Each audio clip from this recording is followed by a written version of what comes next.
Bonjour à tous, bienvenue dans cette nouvelle visioconférence senior. Aujourd'hui, cette visioconférence est réalisée en partenariat par Home Transition et Adaptia et elle est financée par la conférence des financeurs de la prévention de la perte d'autonomie du département du Val-de-Marne avec le concours de la CNSA. Merci à tous de votre participation. Aujourd'hui, nous sommes le 29 septembre. Alors d'habitude, je ne dis pas la date. Mais aujourd'hui, c'est la journée mondiale du cœur, mais c'est également la journée internationale de sensibilisation aux pertes et gaspillages de nourriture. Donc, double journée thématique pour cette visio. Avec Laure, on va parler d'alimentation et de maladies cardiovasculaires. Je suis donc Pascal, je suis là pour vous accueillir, répondre à vos questions. Si vous êtes en direct, vous pouvez poser vos questions dans la barre de conversation et moi j'interromprai Laure pour qu'elle puisse répondre à vos questions. Et puis Sinon, je les vois sinon, aussi. voilà, tu les vois aussi. Mais n'hésitez pas à vous inscrire pour être en direct, puisque à la fin, vous pouvez, en dehors de l'enregistrement, poser vos questions en direct et échanger avec Laure et moi-même. Pour vous inscrire, donc c'est sur movadom.eventbrite.com. Et puis, si vous nous regardez sur YouTube, un petit pouce pour dire que vous avez aimé cette vidéo. Et puis, comme je vous l'ai dit, n'hésitez pas à vous inscrire et venir participer en direct. Laure, je te laisse prendre le contrôle de la petite présentation en haut et puis te présenter rapidement et nous parler des maladies cardiovasculaires et de la nutrition. Donc, bonjour à tous, je suis Laure Compa, diététicienne nutritionniste. Et donc aujourd'hui, à la tienne, et donc aujourd'hui, nous allons parler justement cette journée du cœur des maladies cardiovasculaires et de l'alimentation. Donc, on commencera par faire un point sur qu'est-ce que les maladies cardiovasculaires au sens large, et puis quelles sont les pistes que nous pouvons mettre en place au quotidien dans nos assiettes pour limiter, valoriser ou rester en bonne santé, en tout cas, tout en limitant le gaspillage alimentaire, bien évidemment. Donc, les maladies cardiovasculaires. Donc, la définition d'une maladie cardiovasculaire, c'est que ce sont des maladies qui concernent le cœur et les articulations sanguines. Et en même temps, pour vous le rappeler, si le cœur ne fonctionne pas, il n'y a plus rien qui marche. Donc, on a intérêt quand même à faire en sorte qu'il soit en bonne santé, le préserver pour qu'il se fonctionne le plus longtemps possible. Donc, dans les pays occidentaux, l'expression la plus courante est la maladie coronarienne, qui est responsable de l'angine de poitrine et des infarctus. Donc, quelques chiffres. Donc, cela concerne en France plusieurs centaines de milliers de personnes. Il s'agit quand même de la deuxième cause de décès juste après le cancer chez l'homme et de la première cause chez la femme. Vous remarquerez quand même que les symptômes ne sont pas les mêmes pour un problème d'infarctus chez l'homme que chez la femme. Chez l'homme, on va vous dire qu'il y a vraiment l'angine de poitrine, c'est une douleur dans la poitrine. Chez la femme, c'est plus diffus et on peut s'en rendre compte différemment. C'est-à-dire que, par exemple, quelqu'un qui vous dit j'ai mal, j'ai une femme qui vous dit qu'elle a mal, qu'elle a des douleurs, ça va plutôt être des douleurs thoraciques générales que ciblées. Et là, réellement, au moment de la crise, au moment où ça fait mal, où c'est difficile, elle ne pourra pas lever les deux bras en même temps. Il y aura un bras qui se lèvera plus que d'autres. Si vous faites sourire la personne, cette femme-là, vous verrez qu'elle a un sourire, qu'il y a un côté qui ne sourit pas l'autre. Voilà, c'est des choses comme ça, mais qui peuvent alerter aussi sur si elle se lève, vous allez voir qu'elle va être plus, ça va partir d'un côté et pas de l'autre. Elle aura déjà du mal à se lever. Donc voilà, donc tout ça, c'est des signes qui font que chez l'homme et chez la femme, c'est pas du tout pareil. Et donc, il faut quand même se faire attention à ça parce que comme les symptômes ne sont pas tout à fait les mêmes, on pourrait passer à côté de quelque chose et on sait que ça a une incidence non négligeable, le temps de prise en charge. Donc, voilà.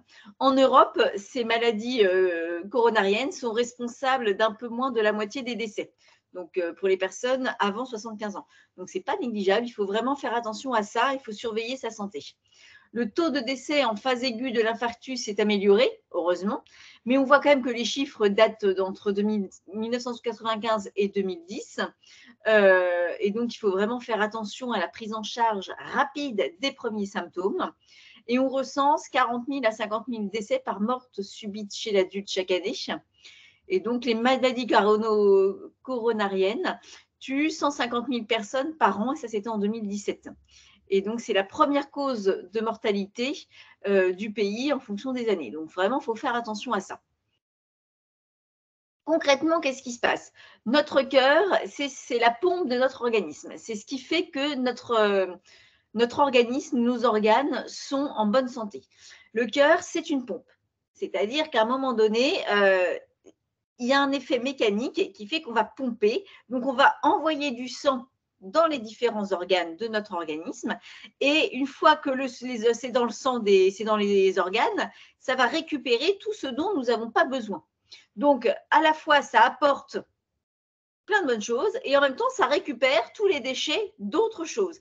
Et grâce au cœur, ben, ça va pouvoir aussi être finalement filtré, voilà, et donc ça va pouvoir être éliminé de notre organisme. Donc, le cœur, c'est vraiment la base, c'est la pile. Si on retire le cœur, il n'y a plus rien, ça ne marche plus. Et ce qui se passe, c'est que en fonction de notre alimentation, en fonction de notre hérédité, en fonction de notre qualité de vie aussi, de notre contexte de vie, de ce que l'on mange, de ce que l'on dort, de ce que l'on bouge, eh bien, on peut avoir des plaques d'athérome. Et donc là, vous voyez que vous avez 3 différentes artères à différents moments d'agrégation de cette plaque d'athérome. C'est-à-dire que cette plaque d'athérome, c'est des excès de gras, de sucre, de tout ce dont on n'a pas besoin, qui va aller colmater les vaisseaux sanguins. Ça fait un peu comme si vous avez un tuyau avec du calcaire. À un moment donné, trop de calcaire fait que ça passe plus, ça pète, ça marche pas. Et donc, c'est exactement ça. C'est-à-dire, plus on avance dans le temps, moins on fait attention, plus le gras, les excès de sucre viennent s'emmagasiner au niveau de nos artères. Et donc, le sang ne peut plus passer aussi rapidement. Donc, il peut y avoir bouchon. C'est ce qu'il faut aussi qu'il peut y avoir de l'hypertension. Et donc, au bout d'un moment, le vaisseau, le sang ne peut plus passer. Donc, ça fait un caillot. Et là, soit le caillot bouge, soit effectivement, on a des symptômes qui font que ça ne va plus. Donc, vraiment, c'est pour ça que l'alimentation a un rôle, mais on verra aussi que l'activité physique a un rôle positif et qu'au quotidien, il y a différents points sur lesquels on peut ou non jouer. C'est-à-dire que l'hérédité, c'est compliqué d'aller contre ce qu'on est. On ne peut pas. Par contre, si on sait qu'on a une fragilité, on va pouvoir essayer de favoriser d'autres facteurs limitants. Et puis, le contexte dans lequel on vit, des personnes qui vont être très stressées, des personnes qui ont, par exemple, par le biais de médicaments ou ce genre de choses, pris du poids, et bien là, effectivement, il va essayer de contrecarrer ça ou de limiter cet impact pour que nos vaisseaux et notre cœur restent en meilleure santé possible tout au long de notre vie. Donc, les maladies cardiovasculaires dans le corps, on voit bien qu'il n'y a pas un seul endroit. Ça peut être assez diffus. Donc, effectivement, on peut avoir un problème direct au niveau cardiaque. On peut avoir des caillots cérébraux. Et puis, on peut avoir aussi des caillots, des plaques d'athérome, hein, des vaisseaux qui vont être limités sur le débit sanguin, sur les membres inférieurs. Donc, finalement, des fois, il y a des symptômes que l'on ne veut pas voir ou que l'on ne ressent pas suffisamment fort, mais qui peuvent déjà prévenir de certains risques ou de certaines pathologies. Donc vraiment, faites attention à ça. Il n'y a pas qu'un problème cardiaque, ça peut être diffus, ça peut être cérébral, ça peut être dans les membres inférieurs. Donc faites attention. Les facteurs de risque, c'est l'hypercholestérolémie, c'est-à-dire qu'à un moment donné, on le verra ensemble, il y a différents cholestérols, le bon et le mauvais, et donc trop de bons ou pas assez de mauvais ou inversement font que ça peut avoir un impact sur notre santé. Donc, trop de cholestérol vont jouer un effet néfaste ce cholestérol va aller au sein de nos tuyaux, de nos artères et donc former cette plaque d'athérome. L'hypertension et le diabète, l'hypertension, c'est parce qu'à un moment donné, le sang ne circule plus aussi bien au sein de nos artères. Et puis, le diabète, c'est parce qu'indirectement, notre organisme n'arrive plus à gérer le sucre et le gras et donc ne l'élimine plus correctement. Et donc, par conséquent, on a une pathologie qui s'installe. L'excès de poids va jouer parce qu'à un moment donné, on bouge moins ou différemment, parce que forcément, il y a une masse qui va jouer sur notre cœur, sur nos différents organes, sur nos artères. Donc, il va y avoir une pression supplémentaire qui fait qu'ils vont moins bien marcher. Et puis, le tabagisme, qu'il soit passif ou actif, va avoir un impact aussi sur l'agrégation plaquettaire.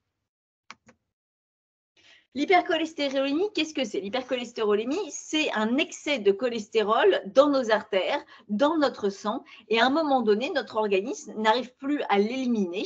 Et donc, comme il ne sait plus quoi en faire, eh bien, ça va se mettre sur les parois de nos artères, de nos vaisseaux. C'est ce que je vous ai montré tout à l'heure, c'est la plaque d'athérome. Et donc, on a une différence entre le bon et le mauvais cholestérol. Le bon cholestérol sur vos prises de sang, c'est le HDL cholestérol, le H de héros. Et le mauvais cholestérol, c'est le LDL cholestérol, c'est le L de loser. Idéalement, il faut avoir une association bon et mauvais cholestérol avec une répartition égale à 1. Souvent, on a trop de bons, pas assez de mauvais, ou trop de mauvais, pas assez de bons. Mais en tout cas, il faut qu'il y ait un bon rapport entre les deux. Et puis, on peut aussi avoir du cholestérol parce qu'on mange trop gras, trop sucré, trop salé. Mais on peut aussi avoir un problème de cholestérol parce que votre papa, votre maman avait du cholestérol. Et donc, en bon fils ou bonne fille, vous aussi, vous avez pris certains effets. Et puis, on sait aussi que certains médicaments peuvent avoir aussi un effet direct sur un excès de cholestérol, surtout si la posologie n'est pas tout à fait adaptée ou n'est pas très bien tolérée. Donc, c'est aussi à vous de faire attention. Pour les triglycérides, on va le voir tout à l'heure, effectivement, les triglycérides, c'est un petit peu comme le bon ou le mauvais cholestérol, c'est-à-dire que c'est un excès de gras qui ne va pas être bien géré par votre organisme et donc qui va se mettre dans cette plaque d'athérome. Et donc, les triglycérides, on peut aussi avoir un problème lié à un médicament inadapté ou pas bien toléré ou avec un dosage qui n'est pas bon ou alors juste un effet secondaire de certains traitements. Et en même temps, l'hérédité est à prendre en compte également pour les triglycérides. Donc, le bon cholestérol, lui, il a l'avantage qu'il va transporter les cellules vers le foie et il ne va pas se déposer au niveau de nos artères. Donc, il va plutôt avoir un effet positif pour éviter l'agrégation plaquettaire sur cette plaque d'athérome. Et on parle de bon cholestérol. C'est pour ça que c'est du bon cholestérol parce qu'il aurait plutôt tendance à aider à fluidifier le sang, à faire évacuer justement cette plaque d'athérome. Contrairement au mauvais cholestérol, qui est transporté du foie vers les cellules de l'organisme et qui risque d'avoir ce fameux dépôt d'athérome qui va s'accumuler dans nos artères. Et donc là, c'est pour ça qu'on parle de mauvais cholestérol. Je vous dis HDL, LDL, le but c'est d'avoir un rapport adapté entre les deux égal à 1. Les triglycérides, donc vous voyez Sylvie, on en parle. Un taux élevé de triglycérides peut également accroître les maladies cardiovasculaires et induire d'autres maladies. Là, on va plutôt cibler aussi l'alcool, les sucres et les excès de poids qui peuvent favoriser un taux de triglycérides dans le sang un peu trop important. Certains médicaments et certaines maladies vont également influencer ce taux. Je vous l'ai dit tout à l'heure. Là où il faut être vigilant, c'est sur les sucres simples, en fait. C'est-à-dire que les sucres, vous avez différentes sortes de sucres, on le verra tout à l'heure. Vous avez les sucres simples et les sucres complexes. Les sucres complexes, c'est des sucres qui vont être digérés lentement par votre organisme. Donc, je vais citer tout ce qui est pain, pâtes, riz, farine, blé, semoule, légumes secs, céréales type quinoa, boulgour et ce genre de choses. Et donc, ça, en fait, ce sont des sucres qui sont dits lents, donc digérés lentement par votre organisme et qui vont vous donner de l'énergie dans les 3 à 4 heures qui suivent le moment où vous les avez ingérés. Donc, ces sucres-là, ces glucides complexes, ces glucides lents, finalement, ils sont plutôt bénéfiques pour notre santé parce que c'est ce qui vous permet là en ce moment de m'écouter, de rester assis et pas d'avoir un peu d'énergie.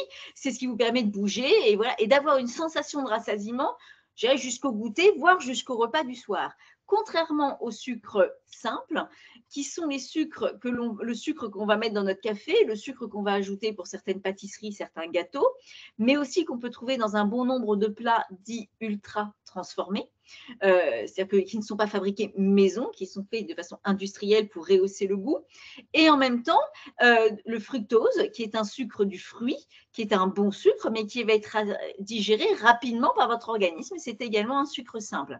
Et donc, ces sucres simples, s'ils sont consommés en excès ou s'ils sont consommés avec un manque d'activité physique derrière, eh bien, ils ne vont pas être digérés de la même manière, c'est-à-dire qu'ils ne vont pas être utilisés tout de suite. Et là, on ne sait pas les stocker, notre organisme ne les stocke pas sous forme de sucre, mais sous forme de gras, entre autres de triglycérides ou de mauvaises graisses.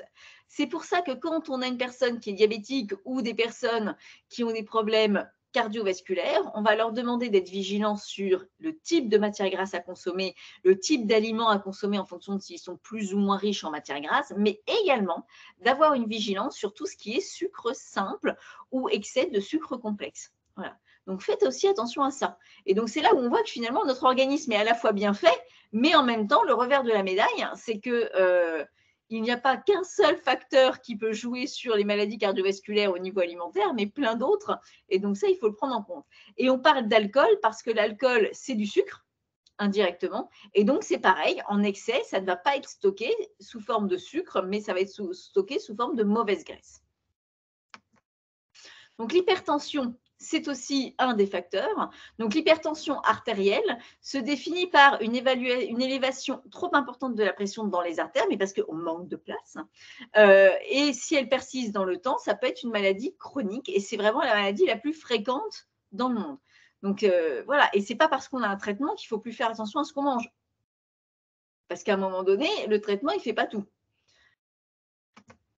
Mais l'hygiène de vie va jouer aussi. Il y a des aliments, des éléments, des façons de vivre qui vont pouvoir nous aider aussi à avoir une valeur de tension artérielle plus adaptée. Donc, une alimentation riche en sel et pauvre en fruits ou en légumes favorise finalement une hypertension parce que le sel a tendance à jouer sur de la rétention d'eau. Donc, si vous avez de la rétention d'eau, ça veut dire que vous n'éliminez pas trop de l'eau, donc ça fait du poids, ça fait de la pression aussi sur vos artères. Et donc, s'il y a de la pression sur vos artères, c'est comme si vous marchez sur un tuyau d'arrosage, à un moment donné, ça passe moins bien. Donc, c'est exactement la même chose. Une consommation trop importante d'alcool, parce que quand on boit de l'alcool, on ne boit pas autre chose. Et donc, à un moment donné, notre sang est une partie non négligeable d'eau. Et donc, s'il n'y a pas assez d'eau, en fait, la fluidité du sang n'est plus bonne. Et donc, ça va jouer aussi sur la pression artérielle. L'activité physique, en fait, plus vous bougez, plus vous stimulez la pompe cardiaque, plus vous stimulez aussi une respiration et vous limitez l'essoufflement. Donc, forcément, vous stimulez aussi le retour veineux et donc, indirectement, vous favorisez une tension qui est de meilleure qualité. Le tabac, ça, tout le monde le sait, on a beau le savoir, mais on fume quand même. Mais il n'empêche que le tabac va jouer aussi sur la pression artérielle et sur une tension.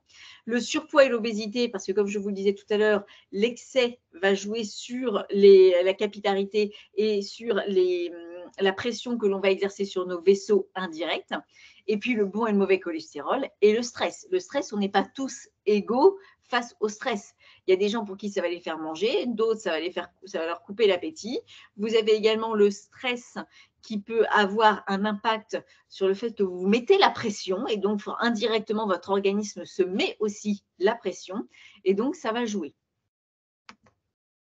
Le diabète. Le diabète, c'est une maladie chronique, c'est-à-dire c'est une maladie qui malheureusement touche beaucoup de gens et qui, une fois qu'elle est installée, une fois qu'il y a un médicament qui est en place, on ne peut plus faire marche arrière. On peut limiter l'impact du traitement, mais quand même.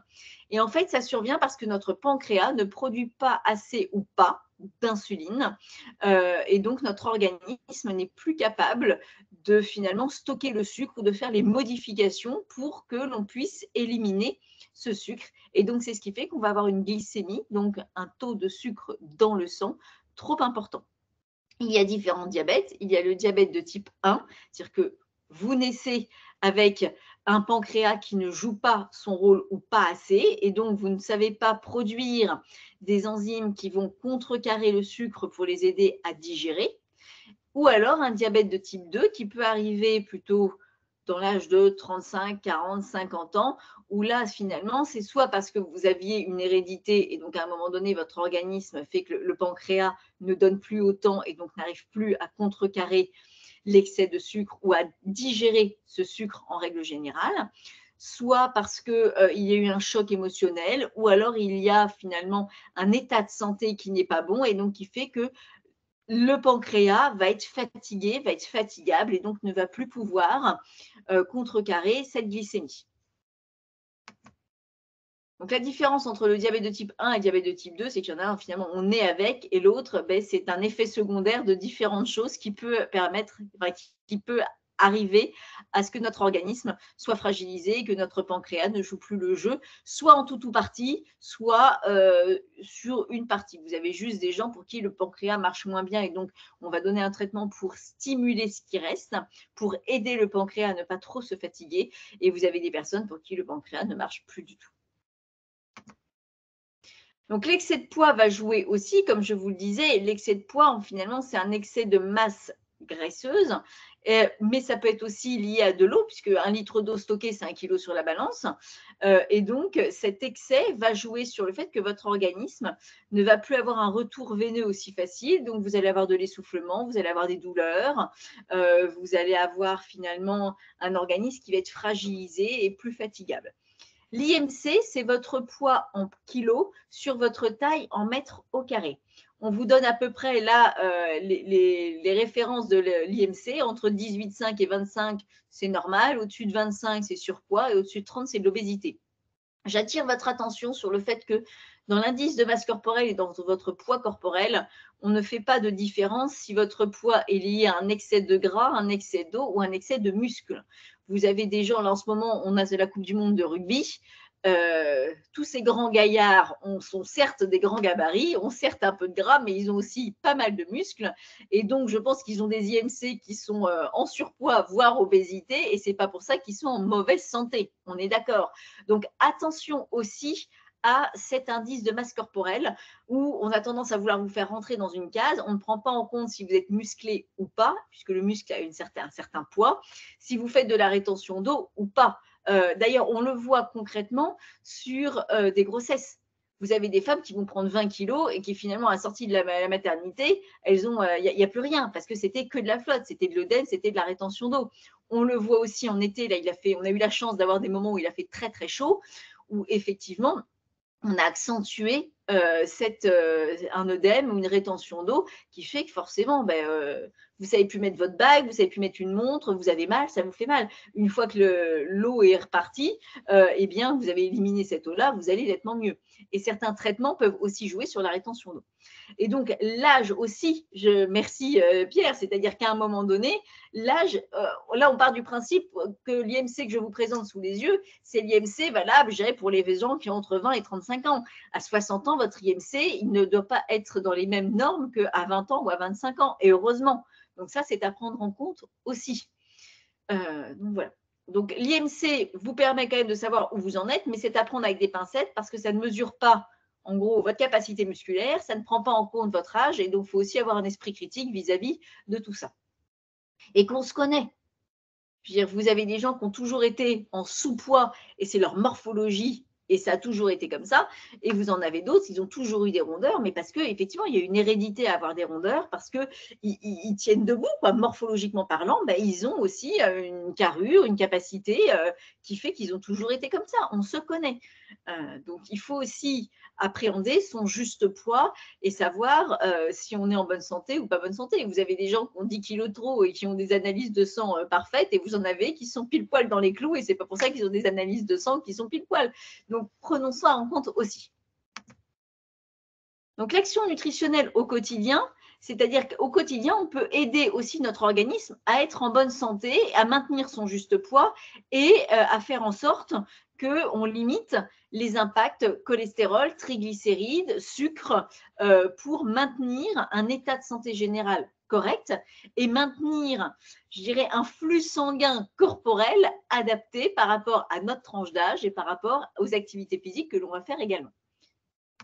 Donc, je vous parlais du juste poids, et ça, c'est vraiment important de le connaître, parce que vous avez des gens qui estiment que ça ne va jamais et donc qui ont fait des régimes toute leur vie et finalement, ils ne savent même plus quel est leur juste poids et quelle est leur vraie morphologie. Et puis, vous en avez d'autres, effectivement, ils ont 10 ou 15 kilos de trop, mais ils ont toujours eu 10 ou 15 kilos de trop et ce n'est pas pour ça qu'ils sont en mauvaise santé. Donc, on a toujours tendance à vouloir faire mieux, avoir des repères qui peuvent être un peu faussés. Faites attention à ça. Vous vous connaissez, faites-vous confiance sur ce qui est vous et pas vous, et comment votre corps marche bien. Vous voyez bien, vous avez des gens avec très peu de poids supplémentaires, ils vont être très vite essoufflés, et vous en avez d'autres, ils arrivent à vous faire des marathons alors qu'ils n'ont pas le physique du marathonien, et tout se passe bien. Donc, faisons attention à ça. L'équilibre alimentaire. Donc, l'équilibre alimentaire, c'est manger de tout en quantité adaptée en fonction de notre tranche d'âge, en fonction de notre activité physique et en fonction de nos réels besoins. Si vous êtes malade, vous allez manger différemment que si vous êtes en bonne santé. Et vos besoins ne seront pas les mêmes. Et c'est pas parce que, alors, sur la pathologie, c'est pas parce que vos besoins sont accentués que vous arrivez à manger plus, parce que peut-être que les traitements ou la fatigue ou la maladie va faire que vous n'avez pas d'énergie pour ça. Mais le but, c'est vraiment d'essayer de manger de tout en quantité adaptée pour répondre au mieux à nos besoins corporels. Ce qu'il faut, c'est que sur une personne qui est en bonne santé, comme vous et moi, eh bien, les apports nutritionnels soient en adéquation avec vos dépenses. Si vous mangez la même chose que ce que vous dépensez, on a atteint l'équilibre. Si tout d'un coup, vous dépensez beaucoup, mais vous ne mangez pas assez, vous perdez du poids. Et là, le sous-poids n'est pas non plus forcément bon pour votre santé. Si vous mangez trop et que vous ne faites pas d'activité physique, vous prenez du poids, on a vu, ce n'est pas bon non plus pour votre santé. Donc, il faut trouver le bon équilibre. Et l'équilibre, en fonction de ce que l'on vit, en fonction de notre tranche d'âge, en fonction de nos activités physiques qui peuvent varier d'une journée à l'autre, eh bien, il faut réajuster le tir. OK? Donc là, on voit que l'équilibre alimentaire, je le représente sous forme de pyramide alimentaire. La base de notre équilibre, c'est l'eau. Alors, est-ce que les plaques d'athérome peuvent disparaître avec un équilibre alimentaire? Je dirais que oui, c'est-à-dire qu'elles ne vont pas disparaître du jour au lendemain, bien sûr, mais si tout d'un coup, vous mangez plus équilibré, vous faites un peu d'activité physique, vous faites attention à ne pas boire 3 verres de vin par jour et vous recréez une dynamique globale, effectivement, peut-être que les choses vont s'améliorer dans ce sens-là. Maintenant, c'est toujours plus long à partir qu'à arriver. C'est comme les kilos. Les kilos, ça arrive toujours vite, c'est toujours long à repartir. Mais il n'y a jamais rien d'impossible, on est bien d'accord. D'où l'intérêt quand même d'avoir un équilibre le plus équilibré possible tout au long de notre vie pour limiter le fait que l'on doit essayer de faire marche arrière ou retrouver un équilibre différent. Donc la base de l'équilibre alimentaire, c'est l'eau.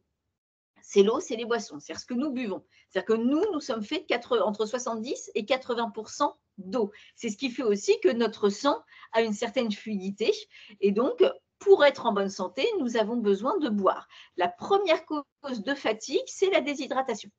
Le but, ce n'est pas non plus de s'inonder, puisqu'on l'a dit tout à l'heure, la rétention d'eau peut accentuer le fait que vous allez aussi garder de l'eau, ne pas vulgairement la pisser, et donc, à un moment ou à un autre, eh bien, 1 litre d'eau stockée, c'est 1 kilo sur la balance. Donc, ça ne résout pas le problème non plus. Donc, le but, c'est de trouver le juste apport en fonction de notre organisme, en fonction de la température extérieure. S'il fait très chaud, on a vu qu'il faut augmenter nos apports. S'il fait très froid aussi, puisque l'eau permet aussi à notre organisme de thermoréguler, donc de garder une température corporelle de 37 degrés. Donc, quand on vous dit qu'il faut boire 1,5 litre d'eau par jour, c'est 1,5 litre tout compris. Eau, café, thé, jus, potage, tout. Hors alcool. L'alcool déshydrate, n'hydrate pas. Donc, faites le test. Regardez, vous, mis de bout à bout, combien vous buvez sur votre journée. Est-ce que vous arrivez à 1,5 litre, voire 2 litres s'il fait chaud ou pas? Voilà. Donc ça, c'est important aussi d'avoir des apports hydriques réguliers tout au long de la journée. Alors, idéalement, plus d'eau que de jus, que de soda et des choses comme ça, mais ça, le bon sens le sait. Et surtout, l'eau va vous apporter des minéraux, des choses comme ça, que ne vous apportera pas, par exemple, le thé ou le café, puisque ça reste à l'intérieur de la bouilloire. Donc, voilà. Donc, on ne vous demande pas de compter l'eau, on vous demande juste d'être vigilant. Si vous buvez 3 litres d'eau, plus 10 cafés, plus 3 thés, plus 1 demi-litre de potage tous les soirs, je dirais que je pense que, et que vous faites le test de vos urines, vous n'arrivez pas à avoir un équilibre. Le but, c'est d'avoir l'équilibre. On est bien d'accord. Ensuite, nous avons les fruits et les légumes. Les fruits et les légumes, c'est important parce que ça vous apporte de l'eau indirectement, ça vous apporte des fibres alimentaires, ça vous apporte des vitamines et des minéraux. Et donc, l'intérêt des fruits et légumes, c'est quand même de jouer sur la saisonnalité. Si vous mangez des fraises et des tomates en plein mois de décembre, il n'y a pas de vitamines et de minéraux de façon adaptée. En plus, ça va être très cher, donc ce n'est pas adapté pour votre santé, ce n'est pas adapté pour votre portefeuille. Donc, l'idée quand même, c'est d'apporter à votre organisme des vitamines, des minéraux de bonne qualité, des fibres alimentaires. Et là, les fruits et légumes, on va en consommer 5 fruits et légumes par jour. Alors, attention, parce qu'on dit 5 fruits et légumes par jour, mais les fruits, c'est du sucre simple. Comme je vous disais tout à l'heure, c'est du fructose. Donc, du sucre digéré rapidement par votre organisme. Et en excès, eh bien, il peut être stocké sous forme de triglycérides, de cholestérol et de mauvaise graisse. Donc, on va plutôt consommer des légumes et fruits par jour. On parlera de 2 portions de légumes par jour. Souvent, c'est midi et soir. Et c'est 1 ou 2 poignées de référence de main. Et puis les fruits, ça va être 2 à 3 portions de fruits par jour. Une portion de fruits, c'est 2 kiwis, c'est 3 clémentines, c'est une pomme, c'est un petit verre de jus de fruits sans sucre ajouté. Ça va être une compote sans sucre ajouté. Voilà à peu près les quantités.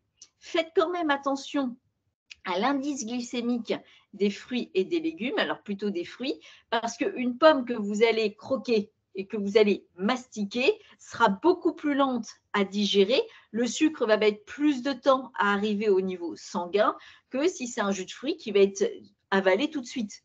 Le fait de mastiquer, de saliver, quelle que soit la famille d'aliments, permet quand même d'avoir une sensation de rassasiement plus intéressante et permet aussi d'avoir des apports qui vont arriver plus régulièrement dans notre sang et pas trop vite. Voilà. Tout ce qui va être féculent, donc les féculents, c'est les fameux glucides dits lents, donc digérés lentement par notre organisme. C'est tout ce qui est pain, pâtes, riz, pommes de terre, blé, semoule, tout ce qui est légumes secs, tout ce qui va être farine au sens large, tout ce qui va être biscuits et ce genre de choses.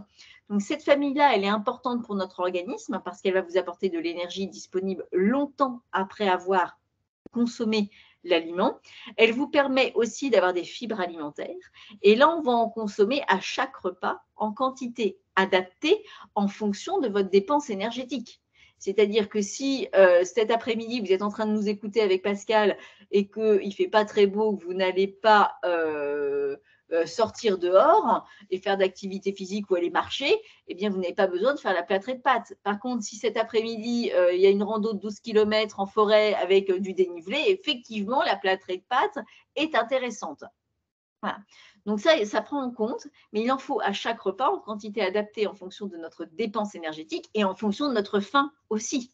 Si vous avez très faim, vous mangez un peu plus de tout. Si vous n'avez pas faim, vous mangez un peu moins de tout. Mais je vous rappelle quand même l'intérêt de la mastication. Et donc, plus vous avez faim, plus il faudrait manger tranquillement et mastiquer pour éviter d'avoir un apport trop important par rapport à nos réels besoins. Et donc, dans cette famille des sucres lents, effectivement, c'est pareil, l'indice glycémique va jouer puisque si vous avez des choses complètes, ça sera digéré lentement, plus lentement par votre organisme et donc au niveau sanguin, ça arrivera plus lentement aussi. Et donc, c'est pour ça qu'effectivement, le jus d'orange pressé pour les personnes diabétiques, il n'est pas forcément déconseillé, il faut juste être vigilant parce que s'il est pris tout seul, effectivement, vous faites une hyperglycémie suivie d'une hypoglycémie. Si vous le prenez au petit déjeuner avec du pain un peu beurré et puis, je sais pas, un yaourt, eh bien, il va arriver moins vite. Il va être digéré plus lentement, donc il va arriver moins vite au niveau sanguin et donc il n'y aura pas ce pic glucidique trop important puisqu'il sera mélangé dans le bol alimentaire. Donc pour les personnes diabétiques, on n'interdit rien. On va juste faire attention à quel moment on consomme. C'est-à-dire que quelque chose qui est trop sucré ou trop gras, il vaut mieux le consommer au moment d'un repas où il va être dilué et mélangé et associé à d'autres fibres alimentaires, d'autres aliments pour avoir une digestion plus lente, plutôt que de le consommer de façon isolée, où là, effectivement, il y aura un pic très rapide et une chute dans la foulée. Donc voilà.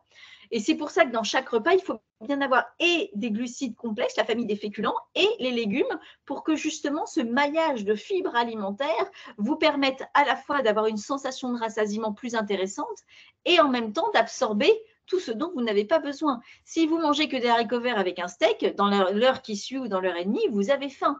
Alors que si vous avez fait un peu d'haricots verts et la même quantité de pâtes ou de riz ou de pommes de terre, eh bien ce maillage fait que vous allez avoir faim qu'au bout de 2h30, 3 heures.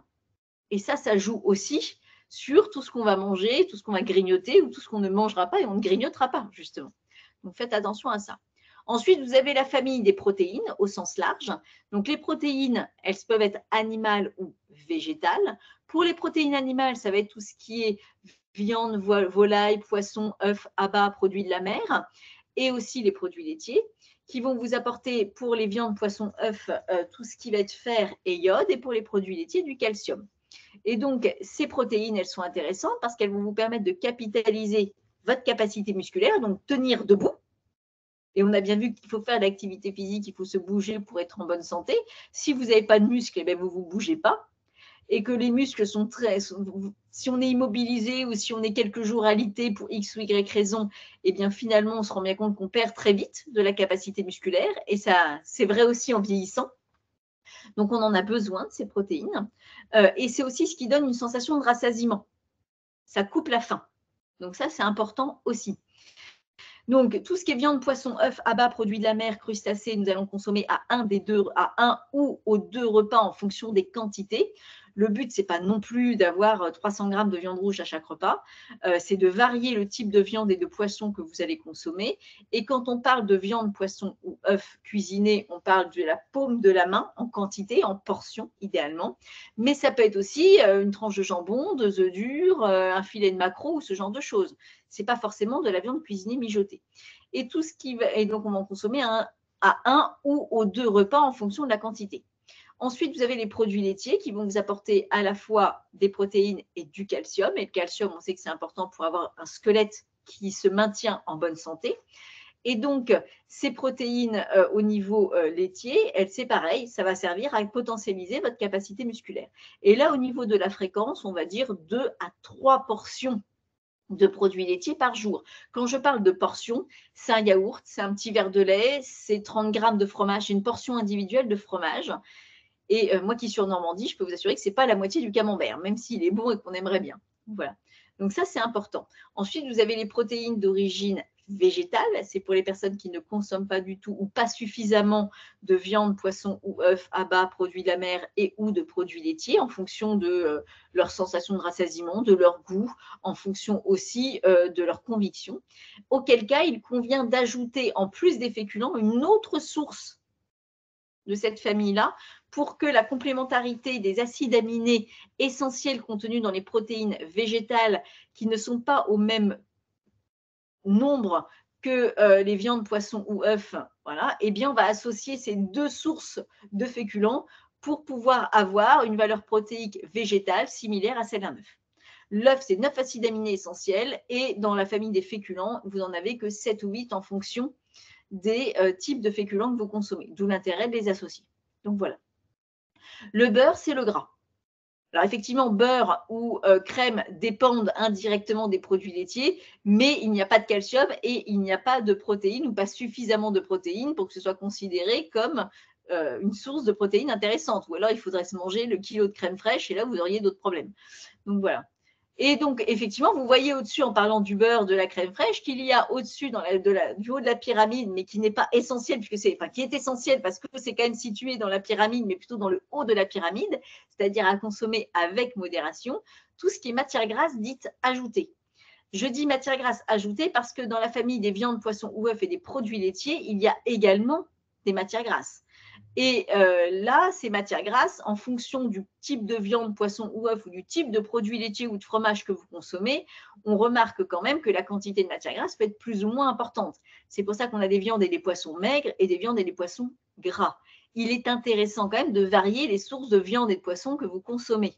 Parce qu'il va y avoir des acides gras essentiels, parce que la qualité des protéines, parce que tout ça fait que finalement, on a besoin de varier notre alimentation.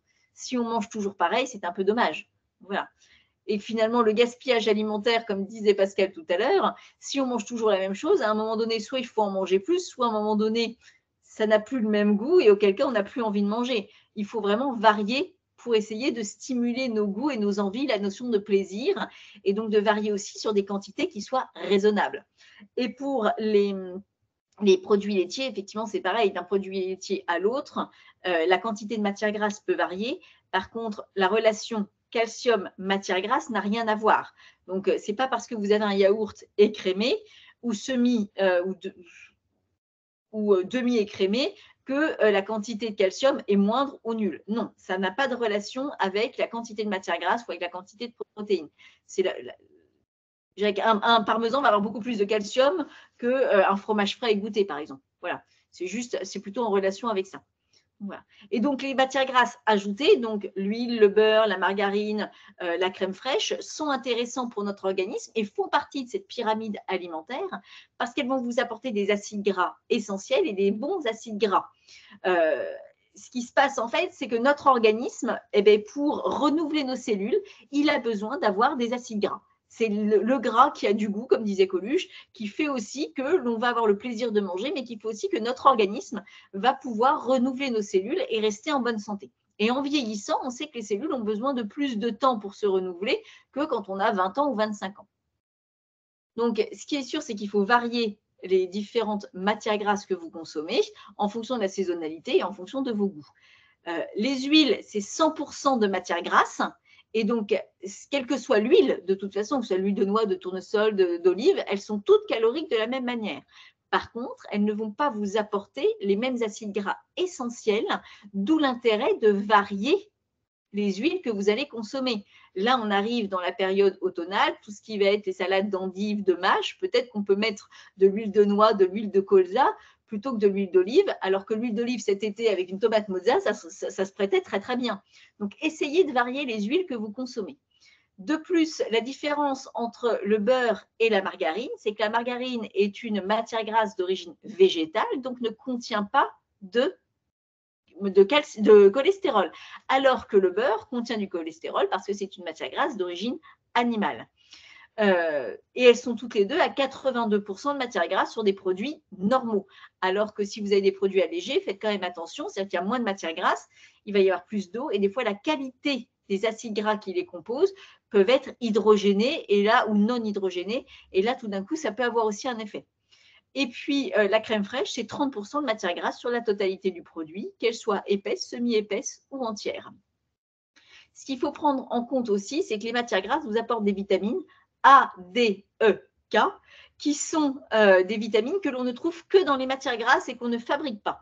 Donc, c'est vraiment important de valoriser aussi une source en quantité raisonnable, je répète, de bons acides gras, de bonnes vitamines qui proviennent des matières grasses. Pour répondre à votre question, Sylvia, effectivement, tout ce qui est produit lacté, si on ne consomme pas du tout de produits laitiers, alors soit parce qu'il y a un souci de santé, soit par conviction ou par goût, dans ces cas-là, sachez que par exemple, tout ce qui va être au départ, alors je cite l'épar parce que c'est une eau qui, tout le monde sait que c'est une eau calcique, un verre d'eau départ est un équivalent à un verre de lait. Donc voilà. Et après, il faut en parler avec votre médecin parce qu'il y a peut-être une prise de sang et une ostéodensitométrie osseuse à faire pour vérifier quel est votre taux de cholestérol et votre taux de calcium, pardon, quelles sont la densité osseuse que vous avez et donc est-ce qu'il faut un complément ou pas. Voilà. Et tout en haut de la pyramide alimentaire, vous voyez, vous avez tout ce qui va être les aliments sucrés, salés, le côté plaisir, qui font partie de l'équilibre alimentaire, qui là sont encore plus à faire à être vigilants sur les quantités que nous allons consommer, mais qui font partie de nos habitudes alimentaires. Et j'espère que, par exemple, Pascal, avec son café, s'est pris un petit chocolat, parce que pour le moral, un chocolat, tout va même pas. Parce que pour le moral, on a besoin aussi d'avoir des petits aliments sucrés, salés, et ça fait aussi partie de notre plaisir et de nos bonnes habitudes alimentaires. Maintenant, on est bien d'accord, s'il y a un peu de confiture le matin sur la tartine de pain, c'est un peu gratté et ce n'est pas autant de confiture que de pain. On est d'accord. Pareil pour le Nutella ou ce genre de choses. La petite problématique, c'est que souvent le carré de chocolat va plutôt par paire, voire par tablette, et c'est là où ça ne va pas. Il faut trouver le juste milieu. Donc voilà. Donc le côté gustatif, ça fait aussi partie de nos habitudes alimentaires et c'est important. Donc les matières grasses, je vous ai dit, ce qu'il faut, c'est valoriser toutes les matières grasses parce qu'elles vous apportent toutes des vitamines A, D, E, K. Et elles vous apportent toutes aussi des acides gras essentiels pour les huiles et le beurre va vous apporter aussi une spécificité d'acides gras que l'on ne trouve pas ailleurs, qui vont aussi avoir un impact positif pour limiter et voire jouer un effet contrecarré, voire contrecarrer, cette fameuse plaque d'athérome et ce stockage de mauvais cholestérol et de mauvaise graisse au sein de vos artères. Donc, ce qu'il faut, c'est vraiment varier les matières grasses que vous consommez, utiliser quand même des matières grasses de qualité en quantité adaptée. Pour les personnes qui sont hypertendues et qui doivent faire attention au sel, le beurre salé, il contient du sel. Donc, non. Par contre, le beurre doux ne contient pas du tout de sel. Alors que dans la margarine, vous avez quand même une toute petite partie de sel. Donc, des fois, quand on vous dit qu'il faut vraiment faire attention au sel et quitte à ce qu'on vous demande d'aller sur des pains sans sel, des choses comme ça, c'est des petits détails de choix comme ça de matière grasse qui peuvent vraiment avoir une différence sur le fait que vous allez manger une tranche de jambon normale, par exemple, pour que le côté gustatif soit bon. Mais ça, il faut vraiment en parler avec votre médecin. Mais varier les huiles et varier les matières grasses tout au long de l'année en fonction de la saisonnalité, en fonction de ce que vous préparez. Les huiles ne sont pas toutes adaptées à être chauffées. Il y a des huiles ou des matières grasses qui vont vous apporter des oméga 3 et oméga 6, qui sont vraiment actifs contre l'agrégation plaquettaire. Et là, ça va être les huiles qui sont en oie, donc noix, soja, colza et ce genre de choses. Et donc là, elles ne se chauffent pas. On ne peut pas les utiliser à chaud parce que sinon, les propriétés de ces omégas qui sont très volatiles et très fragiles, elles sont dissous. Donc, faites attention à ça aussi. Et des fois, acheter des huiles très, très chères, si c'est pour les utiliser mal, eh bien, finalement, ça ne sert à rien. Donc, voilà. Et puis, pour les autres huiles, je pense à l'huile d'olive, l'huile d'arachide, essayez d'avoir plutôt des premières pressions pour avoir une qualité plus intéressante au niveau nutritionnel et au niveau qualité des acides gras essentiels qui les composent. Pour la transformation du sucre par notre organisme, je vous ai dit que les sucres simples, donc tout ce qui est le morceau de sucre que vous mettez dans votre café, les bonbons, tout ce qui va être l'excès de fructose, si on mange trop de fruits, ce genre de choses, vont finalement être digérés par votre organisme, mais pas à bon escient, et donc s'ils sont en trop grosse quantité, ce qui n'est pas digéré par votre organisme et utilisé par votre organisme sera stocké sous forme de triglycérides, sous forme de cholestérol. Donc faites vraiment attention à la qualité de ce que vous mangez. Je n'ai pas dit qu'il ne fallait pas en consommer. Je dis juste qu'il faut en consommer avec modération, en quantité raisonnable. Pareil pour les fruits, je vous ai dit 2 à 3 portions de fruits. Et donc, c'est une pomme, une orange, 2 clémentines, 2 kiwis, une petite compote sans sucre ajouté. Faites aussi attention au fait de les manger dans des conditions sereines. Si on mange 2 carrés de chocolat en prenant le temps de les faire fondre, de les goûter, finalement, vous n'aurez pas besoin de plus. Si vous mangez des bonbons alors que vous êtes stressé et que vous râlez contre quelqu'un, vous n'allez même pas vous rendre compte que vous avez fini le paquet. Donc, c'est dans ce sens-là où il faut aussi avoir une vigilance sur le contexte dans lequel on mange ces aliments. Il faut qu'il reste plaisir et qu'il ne soit pas l'association de quelque chose, d'un stress ou d'un moral qui n'est pas adapté. Donc, la fameuse règle des 5, c'est-à-dire qu'à chaque repas, il vous faut les 5 familles d'aliments pour réussir à avoir un équilibre alimentaire cohérent. Une source de protéines, viande, poisson ou œufs, ou équivalent en termes de protéines végétales, une source de légumes, une source de féculents, un produit laitier et un fruit. Et ça à chaque repas. Et vigilant sur vos apports hydriques, puisque vous avez vu que la base de l'équilibre, c'est quand même l'eau. Voilà. S'il y a activité physique, il faut également penser à s'hydrater pendant l'activité physique, puisque c'est à ce moment-là que vos muscles et vos tendons ont besoin d'être hydratés et d'être oxygénés. Le but, ce n'est pas de se noyer non plus, mais c'est de boire régulièrement, même si vous n'éprouvez pas la soif.